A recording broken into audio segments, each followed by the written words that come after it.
ॐ जय जय जय नमस्तु नमस्तु नमस्तु। मङ्गलं भगवान् वीरो मङ्गलं गौतमो गणे मङ्गलं कुन्दकुन्दाद्यो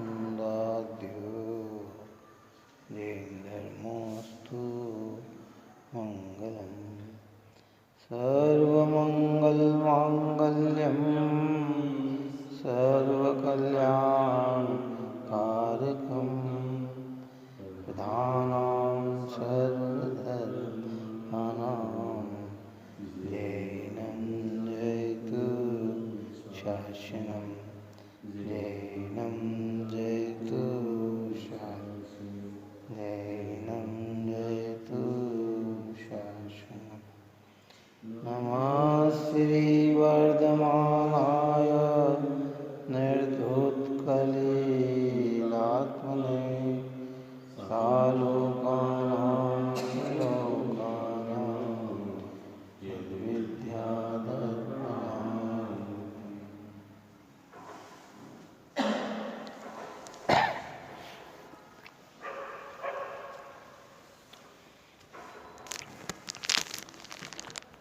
विनय संपन्नता नामक भावना की चर्चा भी चल रही थी।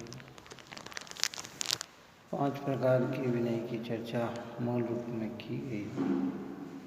दर्शन विनय, ज्ञान विनय, चारित्र विनय, तप विनय और उपचार विनय, है ना।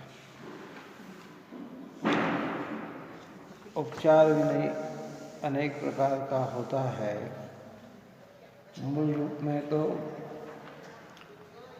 दर्शन, ज्ञान, चारित्र, तप की आराधना वालों की विनय करना वही वास्तविकता में उपचार विनय है। उसकी चर्चा करते हुए लोक विनय की चर्चा में देव विनय की बात करी, गुरु विनय की कल अपन ने चर्चा की।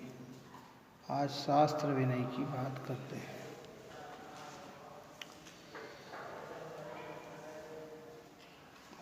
Page number 240।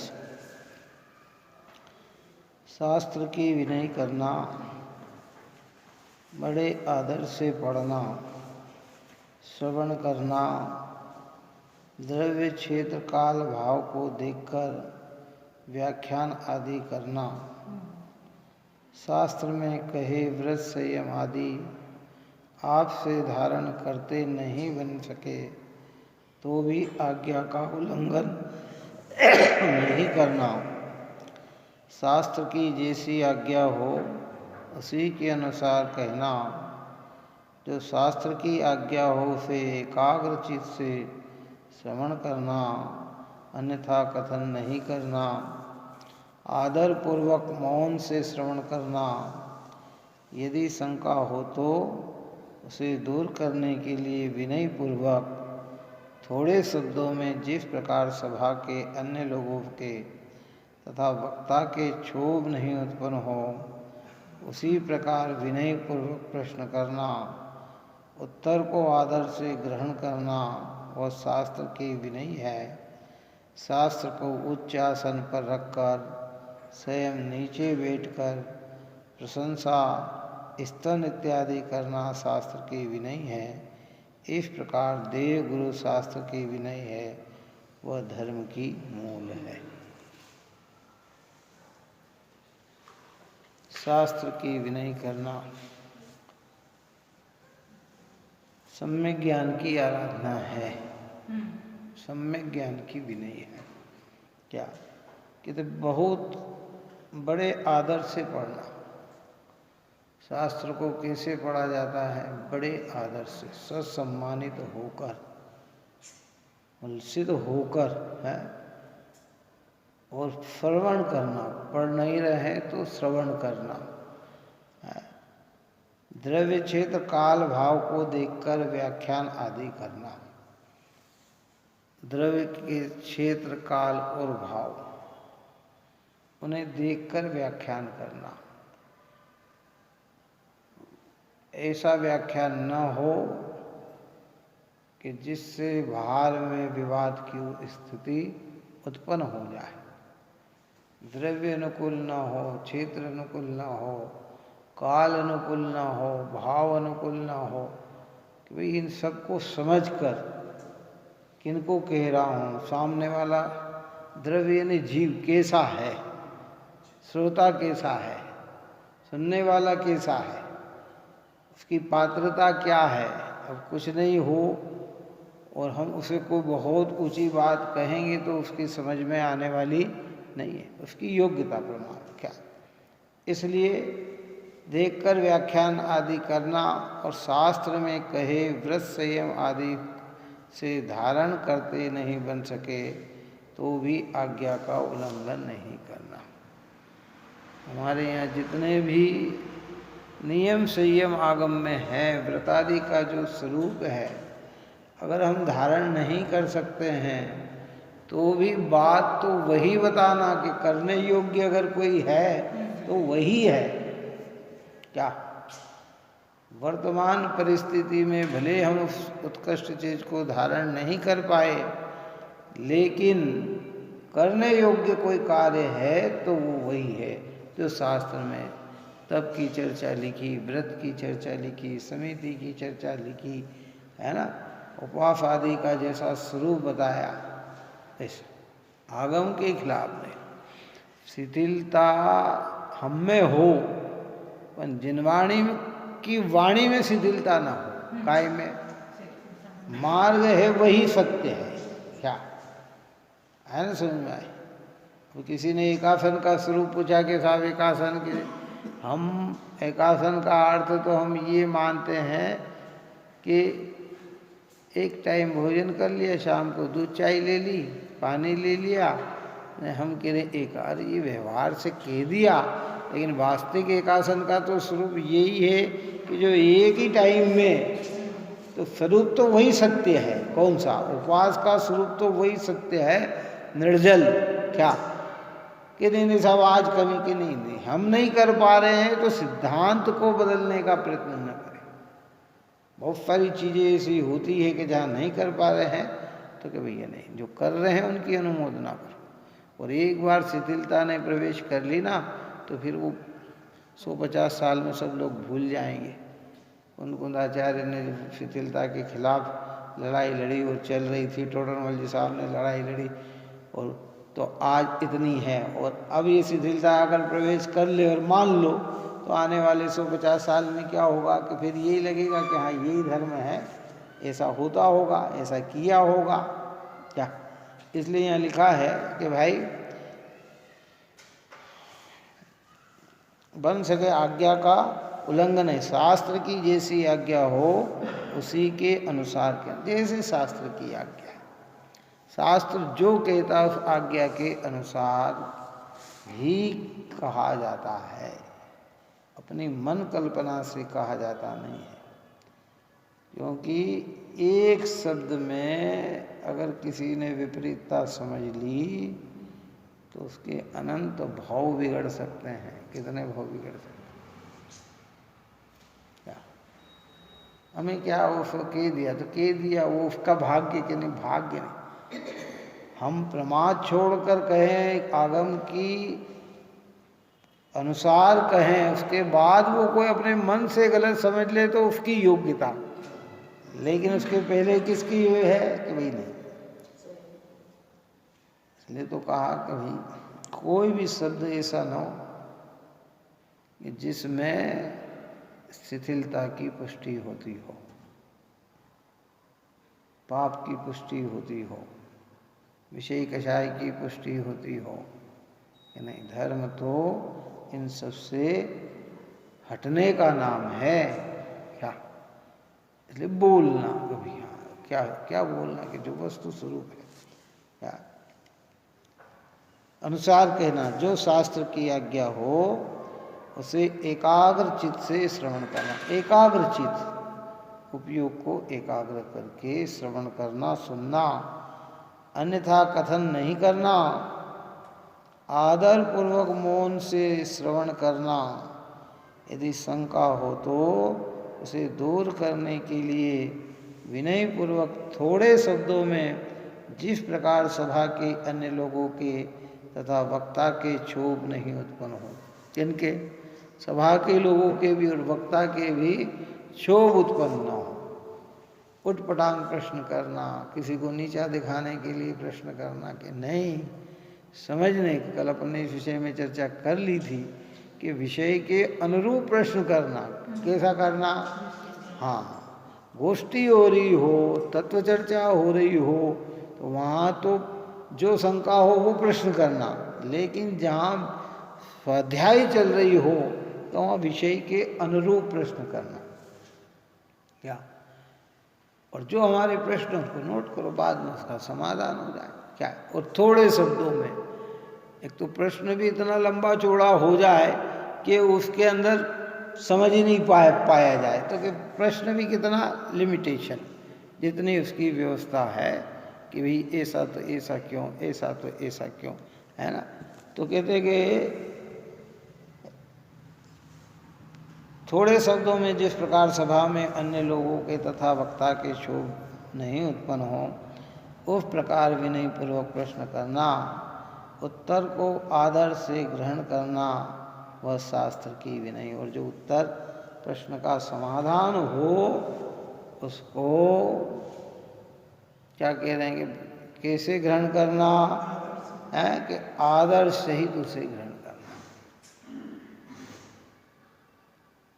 प्रश्न तो आज तक हमारे हृदय में अनेक आए और उन प्रश्नों का विद्वत गणों ने समाधान भी किया, लेकिन हम प्रश्न भी भूल गए और उत्तर भी भूल गए। इतना बात समझ में आई? प्रश्न तो अनेक उत्पन्न हो जाते हैं। यहाँ कह रहे हैं कि जिस प्रश्न का समाधान हुआ हो वो सदा स्मरण में रहना चाहिए, वो प्रश्न हमारे ख्याल में आना चाहिए।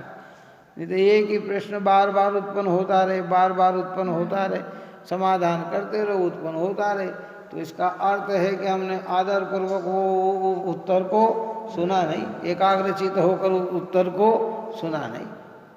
समाधान मतलब क्या? एक बार प्रश्न आ जाए, है ना। आचार्य महाराज से शिष्य प्रश्न करते हैं ना, तो क्या बार बार आचार्य समाधान थोड़ी करते हैं, और शिष्य बार बार प्रश्न भी नहीं करता है। और लगन से ही प्रश्न किया तो एक बार के समाधान में क्यों? प्रधानमंत्री को अगर सभा में बोलना है तो क्या बार बार बोलेगा? प्रधानमंत्री क्या करेगा? एक बार बोलेगा। कितना उसके पास समय कितना है? चलो बताओ। है कोई ने किया, वो एक बार बोल देगा कि ये है। वो तो सुनने वाले को इतना रस होना चाहिए कि वो बोल रहा है उसका एक भी शब्द बेकार न जाए। क्या? आचार्य महाराज से शिष्य प्रश्न करे तो उसका समाधान करते हैं। ऐसे यहाँ कह रहे कि सुनने में भी प्रश्न उत्पन्न हुआ, उसका जवाब दिया, उसको सुनो। और ऐसा सुनना कि जिसके कारण हमने प्रश्न किया था वो दोष हमारा निकल जाए, जो शंका हमारे हृदय में थी वो शंका निकल जाए, वो शंका निकल जाए। इस प्रकार के प्रश्नोत्तर किए जाते हैं। देखिए ये सब शास्त्र का विनय है, ये ज्ञान का विनय है। नहीं तो क्या हो है, ये प्रश्न तो किया है मैंने पहले का। मैंने तो जीवन में बहुत सारा समय देखा, क्योंकि 40 साल हो गए स्वाध्याय करते करते, कितने हो गए, है ना। कई को देखा कि प्रश्न करते आंख मिटा के, और प्रश्न करने के बाद पीछे इधर इधर मुंह घुमाते हैं। किधर घुमाते हैं? मतलब वो ये देखते हैं कि मेरा प्रश्न मैंने किया तो लोग मेरी तरफ देख रहे हैं कि नहीं देख रहे हैं, जबकि उसको अपने दूसरों से क्या, तेरे हृदय में प्रश्न उत्पन्न हुआ है तो तू अपना समाधान ले। किसका समाधान है? कि अपना समाधान ले। वो प्रश्न करके न फिर ये देखेगा, वो देखेगा, ये देखेगा, तो कि भैया वो है। और फिर वो प्रश्न बना का बना रहेगा, वो प्रश्न बना का बना रहेगा। इतनी बार समाधान करने पर भी बना रहता है।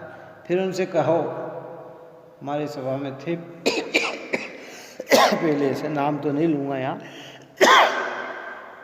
हर 10-20 दिन में एक ही प्रश्न, आत्मा दुखी क्यों है, आत्मा दुखी क्यों है, समाधान नहीं। फिर उन्हें कहते तो कहते कि मेरे ध्यान में नहीं रहती बात, आपने समाधान तो किया पर मेरे ध्यान में नहीं रहती। तो ध्यान में क्यों नहीं रही, क्यों? एकाग्रता से सुने तो ध्यान में रहे कि नहीं रहे, क्यों? लोक व्यवहार में भी जो बात है ना, जहाँ जिससे हमारा बहुत नुकसान हो सकता है या लाभ हो सकता है, उस बात को हम कितने ध्यान से सुनते हैं, और ध्यान से सुनने के बाद पूरा ध्यान रखते हैं। क्या रखते हैं? दोबारा भी पूछे कि नहीं साहब आप वो आए थे ना उस दिन, आपने ये पूछा था और हमने ये बोला था, है? तो यहाँ भी ऐसे ही कहते हैं जिनवाणी में भी, भैया शांत भाव से एकाग्रचित होकर बहुमान के साथ, आदर के साथ उत्तर को सुनना और सुनकर अपने दोष को निकालना। क्या ये सब शास्त्र की विनय है। शास्त्र को उच्च आसन पर रखकर स्वयं नीचे बैठना। शास्त्र को कहाँ रखना? उच्च आसन। कल अपन ने विनय के लिए दृष्टांत दिया ही था कि सैनिक महाराज ऊपर बैठे और जिससे सीखना थी उसे नीचे बिठाया है, तो विद्या सिद्ध नहीं हुई। और जैसे ही उन्हें ऊपर बिठाया 2-4 बार में ही वो विद्या सिद्ध हो गई, ज्ञान हो गया, मंत्र सिद्ध हो गया। इसी के लिए शास्त्र जो है ना, ये जिनवाणी माता जो है ना, ये बहुमानित करने योग्य है, बहुमान गाने योग्य। अगर हम नहीं पढ़ सकते हैं और घर में जिनवाणी है तो भी उसे उच्च स्थान पे रखना। क्यों रखना? और ये भावना भाना कि हम नहीं पढ़ पा रहे हैं पर इसे कोई भी पढ़े तो उसका जीवन सार्थक होगा, है? और जिन जिज्ञासु हो तो पढ़ने दे दो। क्या ये तो बहुमान है। लोग बोझित हो जाते हैं, अरे इतने शास्त्र घर में कहाँ रखेंगे, नहीं क्या करेंगे, नहीं है? और वो कि नहीं, बोझित नहीं होना भैया। हम नहीं पढ़, और हो सकता है आज नहीं पढ़ रहे हैं, कल न जाने कौन सा भाव आ जाए और पढ़ने लग जाए, परसों कब आ जाए, क्यों है? तो वो कार्यकारी होगी। लौकिक शिक्षा तो, लौकिक शिक्षा की किताब तो एक समय के बाद रद्दी हो जाती है। कौन सी बात समझ में आई कि नहीं आई? कोई 5वीं पढ़ रहा हो और वो 5 साल में वो 10वीं में पहुंच गया, तो अब उसके लिए वो कोई प्रयोजनवान नहीं रही। कौन सी है? लेकिन ये शास्त्र तो ऐसा है, हर समय प्रयोजनवान है। कौन सा? यहाँ क्लास नहीं है, ये तो जब पढ़ो तब लाभदायक देता है। जब पढ़ेंगे तब हमारे परिणाम सरल होंगे, जब पढ़ेंगे तब अहिंसा की ओर हम अग्रसर होंगे, सत्य की ओर अग्रसर होंगे। वो एक प्रयोजनार्थ है। ठीक है, पढ़ ली उसके बाद, ठीक है भैया। उन्हें रद्दी में भी बेच सकते हैं, लेकिन ये तो रद्दी में भी नहीं बिकते। ये तो महान आराध्य है। हाँ, इसकी सेवा। इसलिए उच्चासन पर रखकर स्वयं नीचे बैठना और प्रशंसा, स्तवन इत्यादि करना, शास्त्र प्रशंसा करना। वो धन्य है जिनवाणी माँ, धन्य धन्य जिन है माँ जिनवाणी है।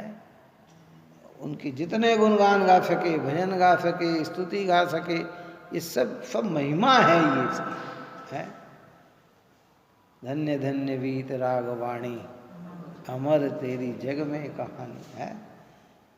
और वास्तविकता में जिन वचन नहीं होते तो आज हमें कितना दुर्लभ मार्ग होता, कैसे मिल पाता है।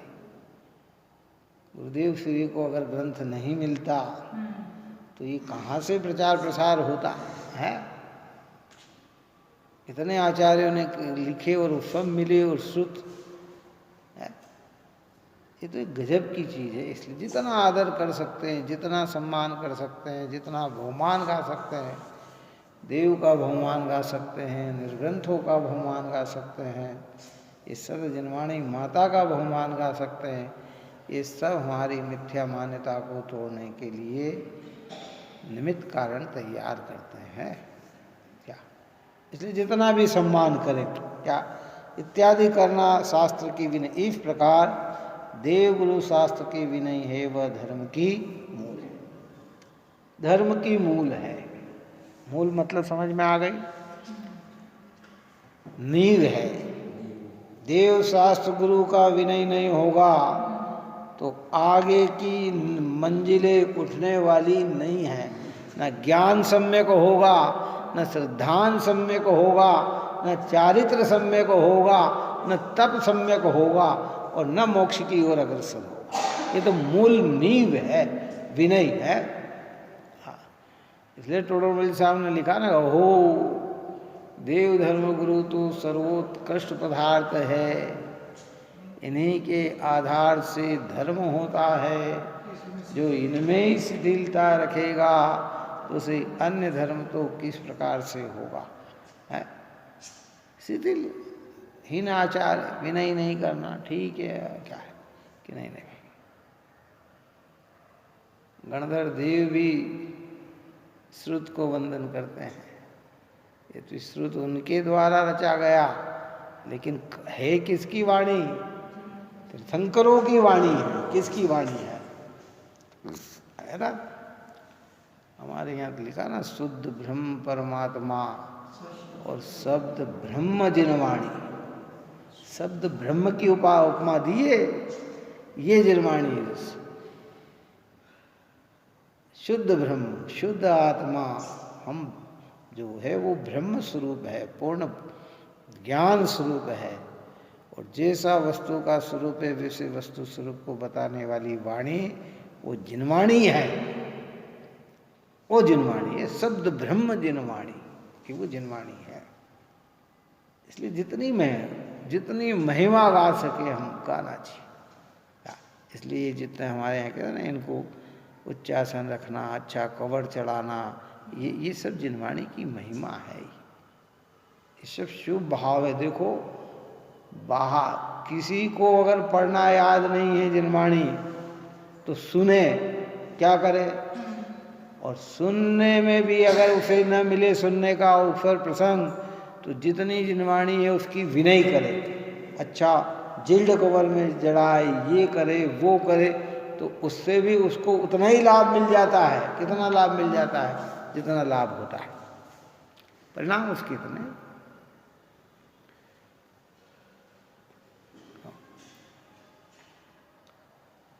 इतनी महिमा गाई।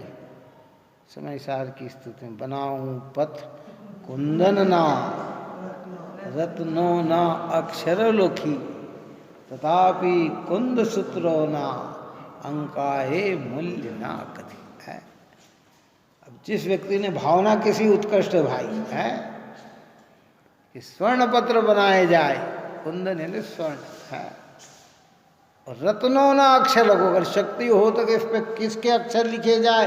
रत्न के अक्षर लिखे जाए।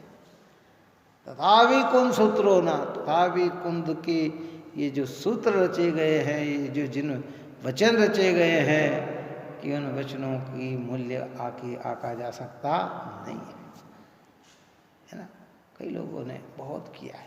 अपन ने कहा ना पहले भी, हमारे यहाँ जैसे इस अक्षरों में लिखा के आया है, तो इससे लेकिन है। और ऐसे एक भाई साहब ने पूरे चांदी पे मोक्षमाल प्रकाश, किसी ने तांबे पे पूरा मोक्षमाल प्रकाशक लिखा, ऐसी समझ, जिसकी कीमत कई लाखों में है? इतना बहुमान आया। अपने अपने जिनवाणी का तो है भैया, जितना महिमा गा सको, और जो संयोग है वो उसमें लगे तो बहुत उत्कृष्ट है। सम्यक ज्ञान की आराधना है। गुरुदेव श्री ने यही तो किया भाई, जगह जगह इतने उनको चांदी की चौकी भेंट की, तो क्या कहते भैया इससे तो ग्रंथ छपवाते। उस समय ग्रंथ थे नहीं, उस समय की बात है। आजकल तो उनकी धर्म की प्रभावना में आज सरलता से मिल रहे हैं, और लोगों ने इसको गलत तरीके से बताना चालू कर दिए हैं। उल्टी पटांग हेरी 100 रुपये की चीज़ 10 रुपये में दे रहे हैं। जैसे बाज़ार में एक जगह 100 रुपये की मिल रही है, कौन सी चीज़? बाज़ार में कोई दुकान पे 100 रुपये की चीज़ मिले और कोई हमें 10 रुपये में दे, तो हम कहते हैं कि ये गलत होगी, बेईमान है, जब ये 10 रुपये में दे रहा है। क्या इस तरह की तुलना करी लोगों ने क्या? या उसके ज्ञानियों वो 10 रुपये में दे रहे हैं तो वो उनके पास से नहीं दे रहे हैं, वो तो जिनवाणी के प्रति जिन्हें भगवान आया उन्होंने डोनेशन देकर 100 रुपये की चीज़ 10 रुपये में दी है। बात समझ में आई कि नहीं है? पर वो इस तरह की तुलनात्मक करते हैं। क्या करते हैं? सारे गांव में हर घर घर में पहुंचा दी जिनवाणी फ्री में है, तो गलत होगा तो फ्री में दे रहे, नहीं तो कौन? अरे फ्री में कौन दे रहा भैया? ये तो साधर्मियों का वात्सल्य है, प्रेम है कि उनकी ये हृदय से भावना होती है, कह रहे ये जिनवाणी हर व्यक्ति पढ़े। कोई है तो ले पढ़ो, तुम नाटक की किताब से पढ़ो तो किताब, कहानी किस्से से पढ़ो तो पढ़ो, है तत्व की पढ़ो तो पढ़ो, बड़े ग्रंथ पढ़ो तो पढ़ो, है ऐसे है ग्रंथ दे दे। घाटा खा के थोड़ी, उनके पास कहाँ, जिसके पास है वो, कई लोग सहजता से भेंट करते हैं। ये लोग वात्सल्य जब उमड़ता है तो ऐसे ही उमड़ता है। पर उनकी तुलनात्मक ये कि भाई 100 की चीज़ 10 में दे रहे तो जरूर कुछ न कुछ इसमें दाल में काला है। ये दाल में काला नहीं है, ये तो वात्सल्य है, क्या प्रेम है, साधर्मी का प्रेम। जगह जगह ले जाओ। मैं तो गया था सन 80 के अंदर, 81 में सोहनगढ़, जब मैं वहाँ से उस समय 1000 का साहित्य लाया था। पैसे तो थे ही नहीं पास में, व्यवस्था भी नहीं थी, और वो अपने उज्जैन वाले क्या भैया छोटे साहब वो मिल गए। हाँ छोटे साहब, मैंने कहा अब मेरी तो लगन लगी थी तो सबकी 100 किताब 100 किताब 50 किताब ले 1000 में, और वहाँ 25% में मिली थी खाली। कितने? 75 तो डोनेशन था उसमें, वो 25% में इतनी किताब थी जो आज भी वहाँ रखी हुई है। और इतनी किताबें वो 1000 रुपये में इतनी किताबें आ गई थी। उस 1000 को न जाने कितने साल बाद पहुँचाए हमने, पैसे ही नहीं थे। और क्या कहें, उस समय जो ट्रस्टी थे उनने देने से ना कर दिया कि नहीं तुम लाए तो तुम, तो फिर जो व्यवस्था बनी और वो व्यवस्था से फिर वो उसका पैसा दिया। तो कहने का प्रयोजन क्या है, तो वो लोगों को भक्ति उमड़ती थी। काय की उमड़ती थी? फ्री करने का मतलब ऐसे थोड़ी कि वो संस्था आपको फ्री में दे रही है, दूसरे लोग उसमें डोनेशन करते थे। आज भी अपन पंच कल्याणक में जाते हैं, कहीं अन्य जगह जाते हैं, चीज़ें मिलती है तो जो अपनी तरफ से करते 25% छूट मेरी तरफ से, 10% छूट मेरी तरफ से, 5% छूट मेरी तरफ, ऐसे करके करते करते वो चीज़ हमें 40% में मिल जाती, 30% में मिल जाती, 20% में मिल जाती है। मार्ग पवित्र, ये तो एक भाव है। जिनका भाव ऐसा होता है ना, वो कहते भैया करो, सब जने को उत्कृष्ट भाव है, ऐसे उत्कृष्ट पुण्य बंधन है। कई लोग कहते हैं साहब, अरे भैया देने वाले की भावना तो ये है कि 1000 किताब अगर उसको बांटना है और 1000 बांटी और 990 न भी पढ़े और 10 भी पढ़ ले और लाभ ले ले, तो उसके तो उसका बांटना सफल हो गया। अच्छा, उसको तो 1000 तो पुण्य तो 1000 का ही बनेगा, उसको 990 पढ़े या मत पढ़े, ले गए है ना वो, तो क्या होगा उसका? तो उसकी तो भावना यही, उसे थोड़ी पता है कि आप पढ़ रहे हो कि नहीं पढ़ रहे हो।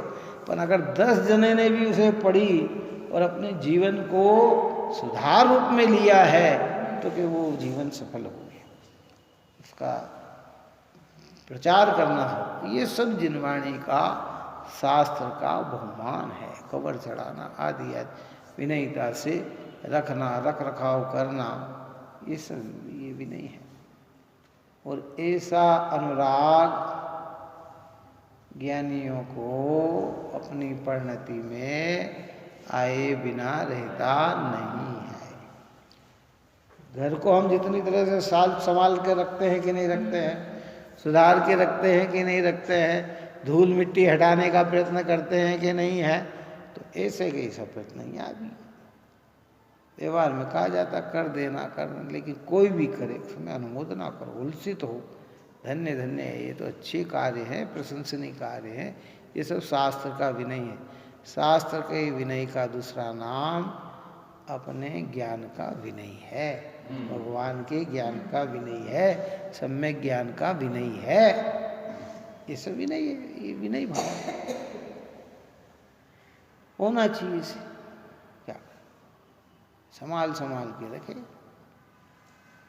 उस समय फटखंडागम ग्रंथ तोदलमर्द जी के सामने तो भैया फटखंडागम पढ़ने को भी नहीं मिला। क्या नहीं मिला? धौला महाधौला जो है ना, उसके धौला महाधौला पढ़ने को भी नहीं मिले उनको। क्यों नहीं मिले? कि पीस एक ही था दक्षिण भारत में। कहाँ था? मूल बद्री, जैन बद्री मूल बद्री में। तो वो दर्शन मात्र था, कितना था है।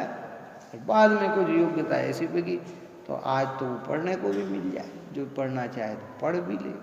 वो सुरक्षित रखा तो काफ़ी तैयार हो गई, अगर सुरक्षित नहीं होता तो कहाँ से तैयार होता। इसलिए जितना भी नहीं, ये छोटी मोटी जो किताबें आती हैं इनकी तो यथा योग्य भी नहीं करके, लेकिन जो मूल ग्रंथ होते हैं ना, उन ग्रंथों को तो हमेशा संभाल के रखना चाहिए। क्या रखना चाहिए?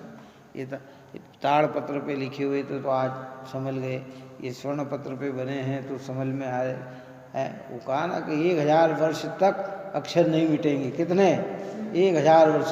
जो ताम्र पत्र पर और चांदी के पत्र पे जो अक्षर छपे हैं ना, वो कितने वर्ष तक नहीं मिटेंगे? 1000 वर्ष तक नहीं मिटेंगे।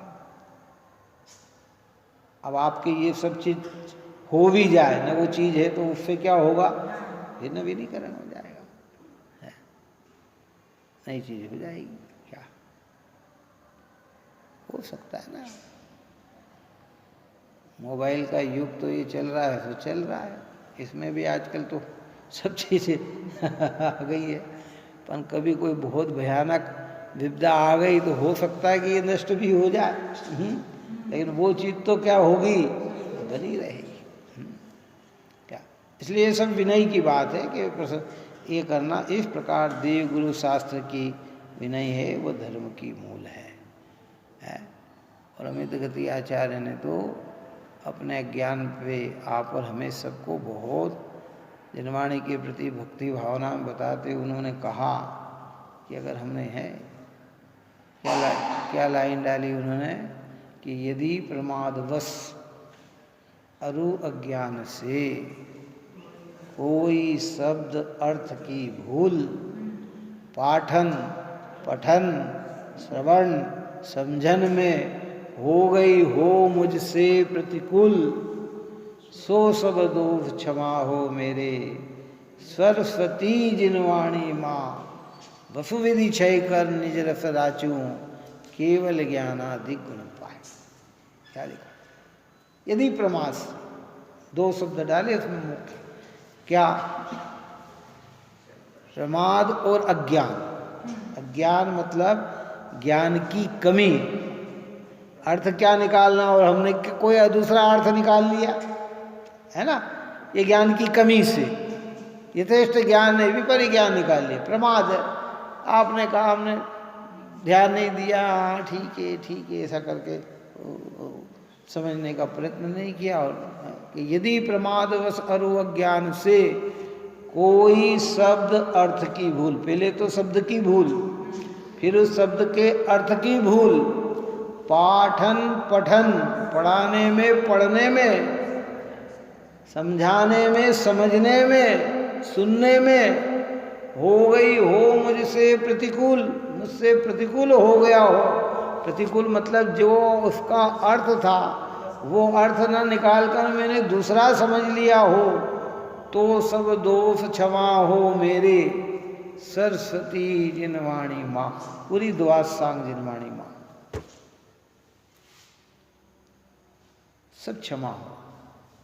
वसुविधि क्षय कर निज रस राचू। वसुविधि यानी 8 प्रकार के जो कर्म हैं उन कर्म को नष्ट कर निज रस राचूं, अपने अंदर लीन रहूं, केवल ज्ञान आदि गुण पाए। कौन से गुण पाए? केवल अनंत ज्ञान, अनंत दर्शन, अनंत सुख, अनंत। जनवाणी का मतलब क्या है पता। इसलिए हमें किसी को धर्म के बारे में बताना भी होना तो पहले तो निर्णय करना कि मैं जो कह रहा हूँ वही आज्ञा जिनागम की है कि नहीं है, और दूसरा किस प्रयोजन से कह रहा हूँ, कोई मेरे शब्द का अर्थ का अनर्थ न करे। आपने बोला, हमने बोल दिया, हाँ हाँ सब होता है, ऐसा कर लो, कोई बात नहीं, कि वो कहीं ऐसे नहीं हो कि वो परंपरा बन जाए। आगम की अनुकूलता का वो शब्द है कि नहीं है, जिनवाणी उस बात को कहती है कि नहीं है। मैंने सुना है तो कहीं अर्थ का अनर्थ तो मैंने नहीं, गलत अर्थ तो नहीं निकाले। अच्छा, इतनी बात किसके हृदय में आई? जिसको अपना कल्याण करना है, जिसको अपना जिज्ञासा, जिसमें अपना हित छिपा है, किसी का अहित न हो, ऐसी भावना जिसके हृदय में है ना, उनके अंदर ये भाव आएंगे। नहीं तो किसी ने कुछ पूछ लिया, चाहे जैसा समाधान कर दिया, चाहे जैसे बात कह दी, अब वो उसका आगम उसका साक्षी है कि नहीं, आगम में वो बात कही कि नहीं कही, हमने कह दी, अपने मन से कह दी कि नहीं भाई। कल कहा था ना कि जो बात कहें गुरु आज्ञा के अनुकूल कहें। कल गुरु विनय में ये बात चली थी ना, है गुरु की आज्ञा क्या है। पहले तो गुरु के सामने उपदेश नहीं दें, और दे तो वही उपदेश दे जो गुरु की आज्ञा है। इसे शास्त्र वीतरागता की पोषक ही जिनवाणी कहलाती है। यह है मुक्ति का मार्ग निरंतर हमको जो। तो जिनवाणी काय की पोषक है, तो मेरे शब्द से काय का पोषण होना चाहिए,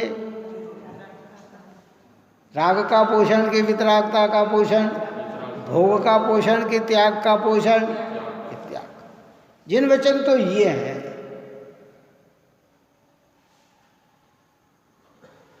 इसलिए जहाँ प्रकरण आता ना ज्ञानी के भोग भी निर्जरा के हेतु हैं, तो वहाँ विद्वान उसका बहुत खुलासा करते हैं।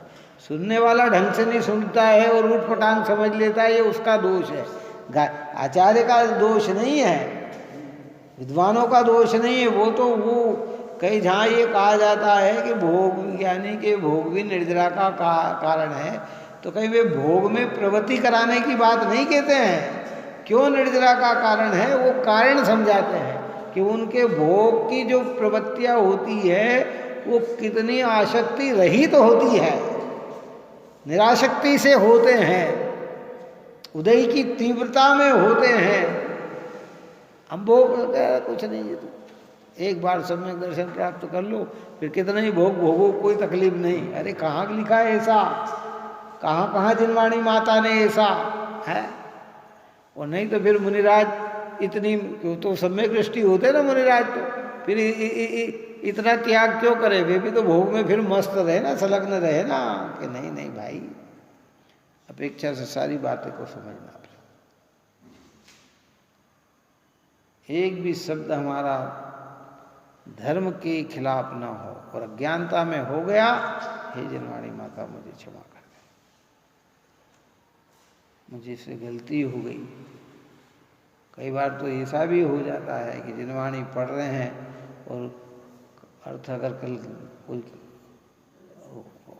अलग बता दिया और फिर बाद में ख्याल में आया, या ज्ञानियों के उपदेश से ख्याल में आया, तो ज्ञानी सरल हृदय से कहते हैं कि भैया नहीं, वो कल कहा था ना, वो ये इसको यहाँ सुधार कर लेना, ये विषय तो ऐसा है।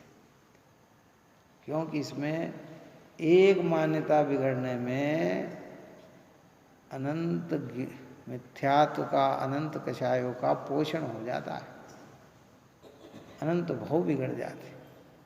और मान लो आपने गलत उसने बताया, चलो हमारे यहाँ वो आती है ना कथा, सेठ की फीका पड़ गया चंदन है, उन्होंने कहा वो बात वो सुधार लेंगे, फिर ये, और वो जा ही नहीं पाए और वो प्रवृत्ति चल गई। मैंने आज जैसे कोई गलत बात आपने सुन लिए, गलत समझ लिया। अब कल कोई ऐसा योग बने आप बीमार हो जाओ, आओ ही नहीं, मैं बीमार हो जाऊं, आओ नहीं, और आयु पूर्ण हो जाए और वही श्रद्धांजलि लेके हम चले जाएं, तो फिर क्या होगा? चलो होता है, ऐसा नहीं होता, तात्कालिक नहीं होता, कभी कभी किसी किसी के साथ ऐसी घटनाएं नहीं घट सकती है क्या? क्यों नहीं हो सकती? इसलिए टोडरमल जी साहब ने लिखा कि भैया जिनवाणे का अर्थ ऐसा करो कि जिसमें विषय कषाय की पोषणता न हो, पाप की पोषणता न हो, तत्वज्ञान और वितरा विज्ञान की पोषणता हो, वो जिनवाणी के शब्द का अर्थ है। और अपना भी निर्णय लिखो कि हम क्या कर रहे हैं। जिन वचन पढ़कर, जिन वचन सुनकर कहीं मैं स्वच्छंद के मार्ग पे तो नहीं जा रहा हूं, और लगे कि नहीं सही है तो बहुत बढ़िया, फिर तो बहुमान आएगा, उत्साह आएगा, उल्सितपना आएगा, है। सोच विचार करो भाई। इसलिए यहाँ ये बात कही। अब यहाँ आगे कहते हैं निश्चय विनय, व्यवहार विनय, है ना। विनय अनेक प्रकार, निश्चय विनय। राग देश द्वारा जिस प्रकार से आत्मा का घात नहीं हो, उस प्रकार प्रवर्तन करना वह आत्मा की विनय है, उसे निश्चय विनय कहते हैं। वह विनयवान इस प्रकार विचार करता है कि अब यह मेरा जीव चार गति में भ्रमण नहीं करे, अब मेरा आत्मा मिथ्यात्व कषाय अविनय आदि से संसार परिभ्रमण के दुखों को प्राप्त नहीं हो। इस प्रकार चिंतन करते हुए मिथ्यात्व कषाय अविनय आदि से आत्मा के ज्ञानादि गुणों का घात नहीं करना वह आत्मा का विनय है। इसको निश्चय विनय कहते हैं। इसको परमार्थ विनय कहा। यह वास्तविक परम विनय है। व्यवहार विनय पुण्यवर्धक है, निश्चय विनय कर्मनाशक है। क्या है? व्यवहार विनय पुण्यवर्धक है। देव शास्त्र गुरु की अद्भुत भक्ति उत्कृष्ट पुण्य का भाव है, लेकिन अपनी आत्मा को मिथ्यात्व कसाई से छुड़ाना, विपरीत भावों से छुड़ाकर आत्मा के अंदर आत्मा के उपयोग को लगाना, ये निश्चय विनय संसार के दुखों से छुड़ाकर मोक्ष की ओर ले जाता है। हमें अपनी गलती का एहसास ही नहीं होता, और कोई बताए तो गुस्सा करने लग जाता है। क्या है? धर्मों की क्रिया में भी ऐसे ही होता है। पहले तो हम अपनी गलती को मानते नहीं, समझते नहीं, और किसी ने जरा सा इशारा कर दिया तो हमें एकदम यहाँ कहते नहीं भाई ऐसा नहीं। प्रयोजन हो बात करें, निष्प्रयोजन न करें, और हमारी गलती हो तो उसे सुधारने का प्रयत्न करें। क्या ऐसे कह रहे कि राग देश द्वारा जिस प्रकार से आत्मा का घात नहीं हो, क्योंकि आत्मा का घातक कौन? घात शब्द का अर्थ बताया था ना। घात शब्द का व्यवहार अर्थ तो घात यानी नष्ट करना। राग देश से आत्मा नष्ट होती, नष्ट होने का, क्योंकि हमारे सिद्धांत में तो आत्मा नाश होती ही नहीं है ना। तो नष्ट होने का मतलब क्या? कि आत्मा की शक्तियाँ प्रकट नहीं होती है, वो घात हो गया। क्या हो गया? जो प्रकट होनी थी ना आत्मा की शक्तियाँ, वो इन राग देश के भाव से प्रकट नहीं होती है। तो क्या कहा कि क्या करा हमने कि आत्मा का घात किया है, आत्मा का घात किया। उस प्रकार प्रवर्तन करना आत्मा की विनय, उसे निश्चय विनय कहते हैं। वह विनयवान इस प्रकार विचार करता है कि अब यह मेरा जीव चार गतियों में भ्रमण नहीं करे। किसका जीव? हमारा जीव। क्षमावाणी पर्व आता है ना, देखो थोड़ा अपेक्षा से ही समझ लेना कि बाहर सबसे तो अनंत बार क्षमा मांग ली, लेकिन अपनी आत्मा से आज तक क्षमा न मांगी हमने। किससे? क्योंकि इस आत्मा को दुख दिलाने में निमित्त कौन है? कि हमारा ही अज्ञान भाव है। किसका है? भगवान से भी क्षमा हमने हजारों बार मांग ली। किससे मांग ली? देव शास्त्र गुरु से भी क्षमा मांग ली। हे भगवान हमें क्षमा कर देना, हमने बहुत अपराध किए हैं, न जाने किस किस पर्याय में कैसे कैसे अपराध किए हैं, ये सब किए हैं। लेकिन अपनी आत्मा से क्षमा हमने, अपनी आत्मा से क्षमा मांगने का अर्थ उस अपराध से आत्मा को निकाल देना। इसलिए अनंतानुबंधी क्रोध की परिभाषा में ही शब्द डाला, स की अरुचि। ये अनंतानुबंधी क्रोध है। कौन सा क्रोध? ये क्रोध के अभाव में क्षमा पर आत्मा की रुचि हुई कि क्षमाधारी हो गया। आए भाई, शाब्दिक रुचि नहीं हो, पारमार्थिक रुचि की बात चल रही है। हाँ क्या विनयवान इस पर, अब यह मेरा जीव चार गति में भ्रमण नहीं करे, अब मेरा आत्मा मिथ्यात्व कषाय अविनय आदि से संसार परिभ्रमण के दुखों को प्राप्त नहीं हो, इस प्रकार चिंतन करते हुए मिथ्यात्व कषाय अविनय आदि से आत्मा के ज्ञानादि गुणों का घात नहीं करना, वह आत्मा का विनय है। इसी को निश्चय विनय कहते हैं, इसी को परमार्थ विनय कहा है।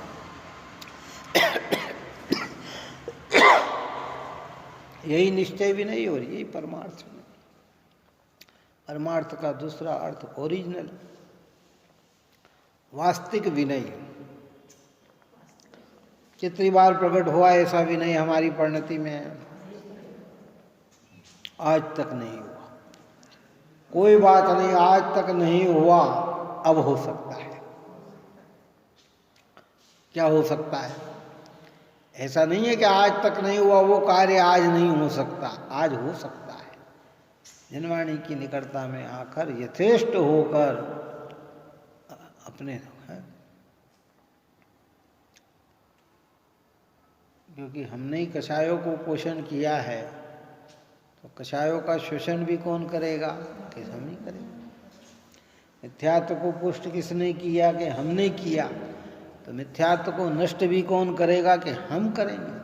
आज तक नहीं कर पाए ये बात अलग है, लेकिन अब कर सकते हैं। जिनवाणी कह रही है, जिनवाणी माता के निकट आकर हम चिंतन में ढालें तो हमारा मिथ्यात्व टूट सकता है।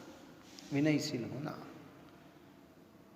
देखो भाई, बाह्य जितने भी पदार्थ है ना, जितने भी संयोग हैं, ये तो हमारे कुछ क्षणों के ही साथी हैं, परमानेंट कोई नहीं है इसमें।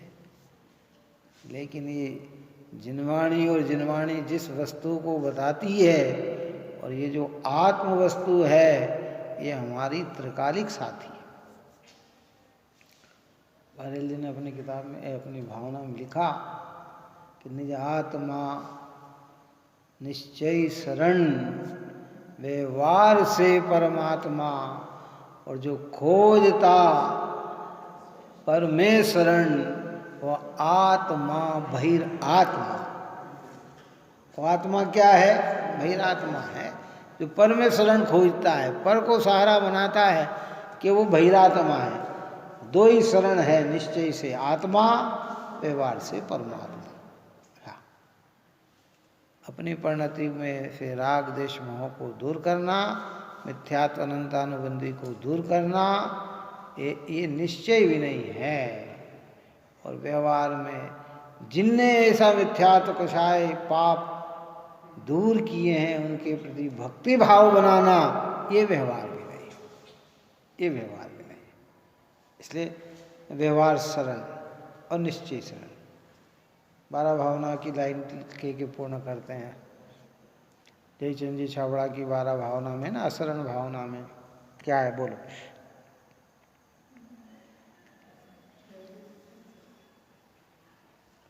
शुद्धात्म अरु पंच गुरु, जग में शरणो दोई, मोह उदय जी के वृथा आन कल्पना। ये दो ही शरण है, शुद्धात्मा और पंच गुरु, पंच परमेष्टि हमारे।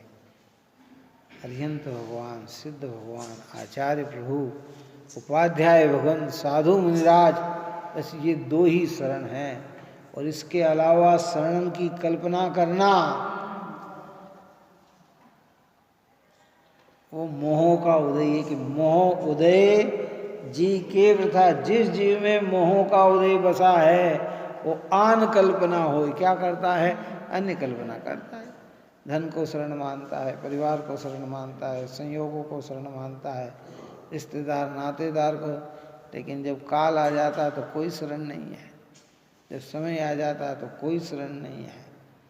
इसलिए निश्चय अर्थात अपनी परिणति में से मिथ्यात्व कषाय का नाश करना।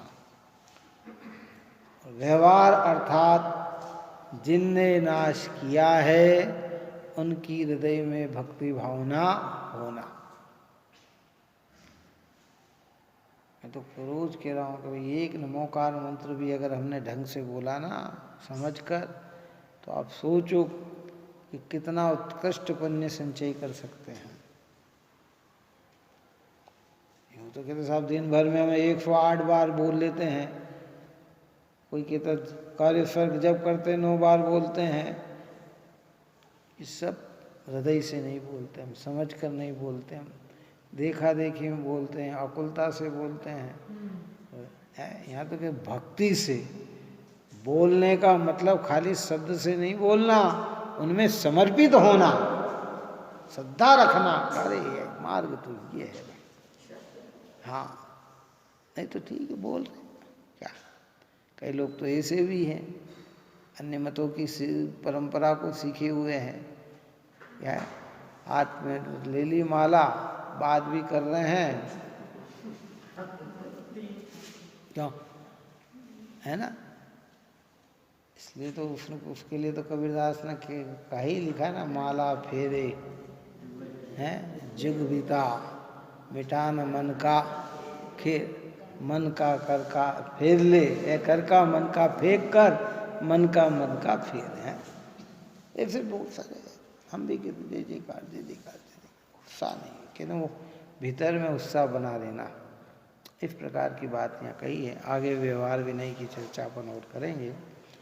आप और हम सभी बहुत ही सरल चित होकर ऐसे पवित्र जिनेंद्र भगवान जिनवाणी माँ निर्गंत गुरु की श्रद्धा करके अपने परिणाम को निर्मल बनाए, यही मंगल भावना।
सदा